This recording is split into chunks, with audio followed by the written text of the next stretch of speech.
My name is Hal Ambro, and I originally started at a studio called Marty Monk Productions, but it was really Romer Gray Studios, and Romer Gray was a nephew to the famous Western writer Zane Grey. And that's where we all, a lot of us were. The lady before said that everybody's the same age. Well, that was true. Everybody was about 21, 22, 23, something like that. And the Bob B. Miller and everybody worked for Marty Monk, and then they all went over to work for Charles Mintz Studios. And once they got in, you got hired usually by some kind of referral. So B. Miller got me a chance to come over to work there. You were in between assistant? Actually, at Marty Monk Productions, we were animating right off the bat. Oh. They just bought everything you could do.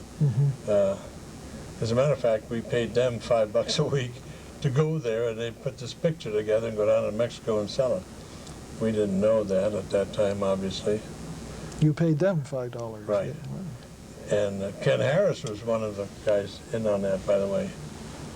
Once we found that out, why, we decided they ought to pay us about $1 a foot. Can you imagine $1 a foot for animation?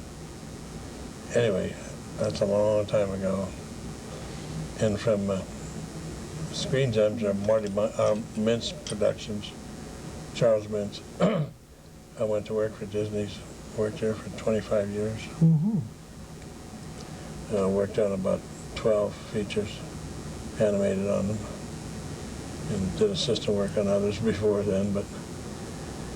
And after leaving Disney, I, like George, Nicholas, went to work for Chuck Jones. Next to the Disney Studios, he was about the nicest place to work for, because he really liked Disney animators. And I ended up working at Hanna-Barbera, really, and we made a couple of features, one of which was shown and another one was never finished. I believe it's being finished now. The one was Heidi's song, and the other one was called Rock Odyssey. That never got finished. Is there any characters that you remember animating that you liked? Or well remembered? Like more than others, I should, more than others? I liked Nick there. I liked the stuff that Chuck was doing, because it was a cross between Disney animation and Saturday morning shows. You tried to do as good a job as you could, make it look like full animation. And like any of the other commercial operators, he was interested in how few cells he could get by with, which is par for the course. What were your best memories of the animation field?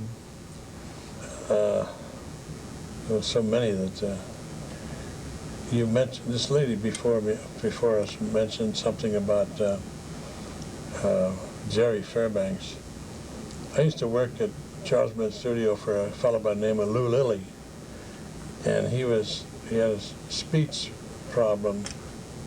He stuttered, and after he left, he was working with Jerry Fairbanks, and after he left for Fairbanks, he had his own studio, and I went to visit him one time, and he was still stuttering, and he got a long-distance call from Houston.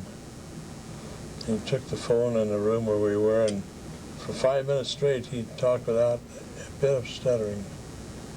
And after he hung up, he started stuttering again. I said, "Lou, do you mind if I ask you a real personal question, but I've known you a long time? How come you didn't stutter on this telephone conversation to Houston?" He says, "Long distance costs money."